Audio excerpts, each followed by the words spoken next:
Update, बातम्यांमध्ये रहा up to date. Buddha वंदना म्हणणारे देशमुख हे एकमेव आमदार चंदन शिवे। संविधानाला मानणाऱ्या भाजपला मतदान करा। आमदार विजयकुमार देशमुख यांनी जिल्ह्याचे पालकमंत्री असताना 89 कोटींचा निधी शहरातील दलित वस्तींना दिला।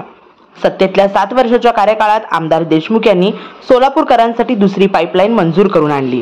त्यामुळे शहराचा पाणी प्रश्न हा कायमचा मिटेल। सध्या ते काम अंतिम टप्प्यात आले आहे। लाड कमिटीच्या शिफारसी आम्ही आणि आमदार देशमुख यांच्या समवेत बाहेर काढून दलित समाजाला खरा न्याय दिला। आजपर्यंत कुणी निधी दिला नाही, तेवढा निधी आमदार देशमुख यांनी दलित समाजाच्या प्रत्येक वस्तीत दिला। आज प्रत्येक दलित वस्तीत येऊन मूलभूत सोयी सुविधा देणारे आणि बुद्धवंदना म्हणणारे विजयकुमार देशमुख हे आमदार हे एकमेव आहेत, असे राष्ट्रवादीचे प्रदेश उपाध्यक्ष आनंद चंदन शिवे यांनी यावेळी सांगितले। जम्मा चाळ येथे महायुतीचे उमेदवार आमदार विजयकुमार देशमुख यांच्या प्रचारार्थ डीके मित्र परिवाराच्या वतीने आयोजित केलेल्या विजय संकल्प मेळाव्यात ते बोलत होते। यावेळी व्यासपीठावर शिवसेना जिल्हा प्रमुख अमोल शिंदे, शशिकांत कांबळे, माजी नगरसेवक शिवानंद पाटील, प्राध्यापक नारायण बनसोडे, अनंत जाधव, अमर पुदाले, अजित गायकवाड, श्रीनिवास संगा, राजाभाऊ काकडे, ब्रह्मदेव गायकवाड, अजित गादेकर, सिद्धू शिवशरण, बाळासाहेब आळसंदे, लखन भंडारे, सुजित खुर्द, प्रवीण कांबळे, संदीप संगा, संतोष कुमार मठपती, डॉक्टर शैलेश उमरे यांच्यासह आयोजक दशरथ कसबे आणि गौतम कसबे यांची प्रमुख उपस्थिती होती। संयोजक दशरथ कसबे यांनी प्रास्ताविक केले। आजही आम्ही म्हणतो की डॉक्टर बाबासाहेबांनी लिहिलेलं संविधान कुणाचा बाप बी जन्मणार नाही, त्याला बदलणार आहे। हा देश त्यांच्या संविधानावर चालतो। हा कायदा काढून त्यांनी बाबासाहेबांनी जे लिहून दिले त्याप्रमाणे चालतो। तुम्हाला आम्हाला बाबासाहेबांनी सगळ्याला एकच मताचा अधिकार दिलेला आहे आणि हा देश सगळ्यांचा अधिकार त्यांचं संरक्षण या संविधानामुळे होतो। म्हणून तुम्हाला सांगू इच्छितो की या असल्या खोट्या नाट्या प्रचाराला बळी पडू नका। आताही पुढे अनेक जातीमध्ये तेढ लावून अनेक खोटे प्रचार लावून मतं मिळवण्याचा त्यांनी प्रयत्न करतील। आपल्या सगळ्याला सांगू इच्छितो की आता 10 वाजलेले आहेत, आता मला भाषण बंद करावं लागतंय कायद्यानुसार, म्हणून मी आपल्या सगळ्यांचं माफी मागतो। पुन्हा एकदा कधीतरी मी आपल्याशी हितगुज करतो। बापू या ठिकाणी महानगरपालिकेमध्ये विरोधी पक्ष नेता होते। बापू काँग्रेस पार्टीमध्ये होते, त्या तिकडे होते। आमची लढाई कुणा विरुद्ध होती? जे सध्याचे उमेदवार आहेत ना आणि भारतीय जनता पार्टीनं आम्ही मिळून 15 वर्ष आमचा संघर्ष गेला की या सोलापूरचा विकास झाला पाहिजे। या सोलापूरला बजेट मिळत नाही। मालक काय, मालकांना निधी तोडा मिळायचा, मालक त्याच्यात तशा पद्धतीने काम करायचे।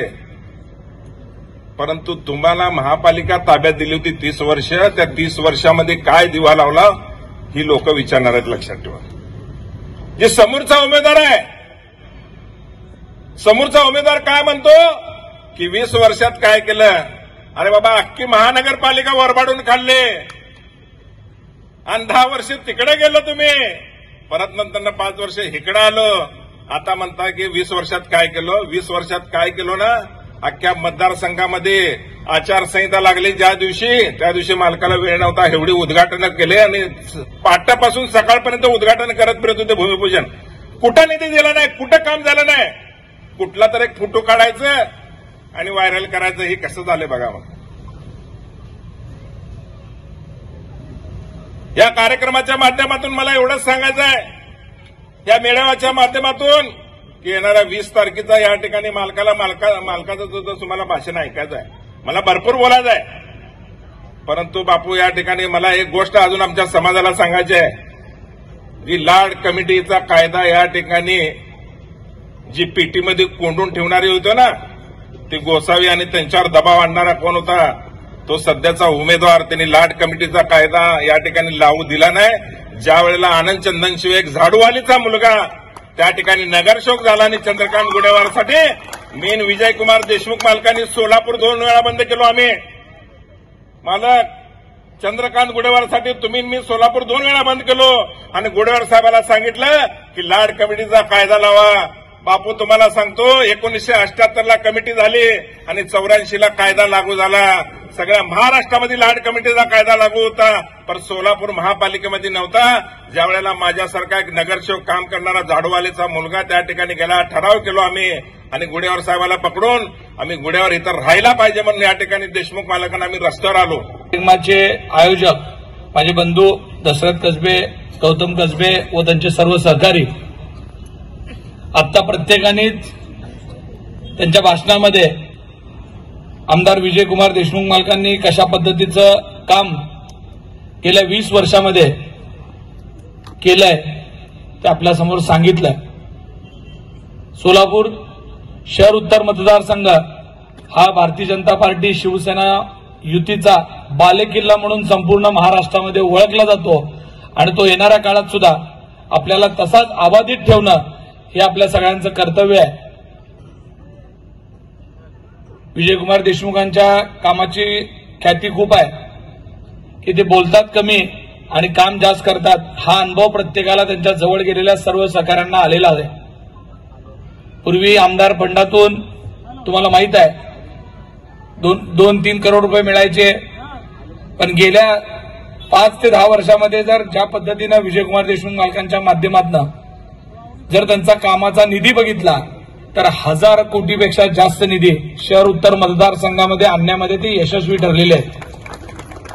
आणि एकीकडे इतक्या मोठ्या प्रमाणामध्ये सर्वांना घेऊन जाण्याची मानसिकता असलेले, कारण तुम्ही बघितलं असेल विजयकुमार देशमुख मालकांच्या बाजूला कायम सातत्यानं बाबासाहेबांच्या चळवळीत काम करणारे असतील कार्यकर्ते, छत्रपती शिवाजी महाराजांचा विचार मानणारे बहुजन समाजातले कार्यकर्ते असतील, या सगळ्यांना एकत्रित बांधण्याचं काम विजयकुमार देशमुखांनी केलेलं. नुसतं केलंच नाही तर त्या भागामध्ये त्या ताकदीप्रमाणे बरेच कार्यकर्ते उभे केले. राजकारणात असेल, सामाजिक जीवनात त्यांना एक उंची प्राप्त करून देण्याचं काम विजयकुमार देशमुखांच्या माध्यमातून घडलेलं आहे. सोलापूरची युवा पिढी त्यांच्याकडे एक नेतृत्व बघत असताना अजून आम्हाला खूप मोठ्या आशा त्यांच्याकडून आहेत. काही घडू द्या, राज्यामध्ये कसल्याही परिस्थितीत आदरणीय एकनाथजी शिंदे साहेब, देवेंद्रजी फडणवीस साहेब यांचं सरकार आल्याशिवाय राहणार नाही अशी स्थिती आहे. आणि ही असताना आपल्याला आनंददादा येत आहेत, मालकांना नुसता आमदार नाही करायचं आहे तर आपल्याला पुन्हा एकदा या जिल्ह्याचे पालकमंत्री म्हणून आपल्याला त्यांच्या हातून सोलापूरची सेवा करून घ्यायची आहे. आणि हे सगळं करत असताना आपल्यांची खूप मोठी जबाबदारी आहे. फक्त 7 दिवसाचा कालावधी राहिलेला आहे. 7 दिवसामध्ये इथं असलेले जे काही 1000 कार्यकर्ते दिसत आहेत त्यांनी प्रत्येकाने 2-4 मतं जरी जोडली तर नक्की या सभेमधून 5-10 हजार मतं आपल्याला नक्की वाढणार आहेत. आणि एवढी ताकद या सर्व युवकांमध्ये मला दिसत असताना आता कुठल्याही भूलथापाला न बळी पडता शहर उत्तरचा जो इतिहास आहे की महाराष्ट्रातले जे टॉपचे आमदार आहेत, टॉप 10 मध्ये विजयकुमार देशमुख मालक असतात कायम. म्हणजे महाराष्ट्रात काही ठराविक मोठे नेते आहेत की ते लाखाच्या 70,000च्या लीडने निवडून येतात. त्या टॉप 10 मध्ये विजयकुमार देशमुख ह्या आधी पण राहिलेले आहेत. साय अपडेट, बातम्यांमध्ये रहा अप टू डेट.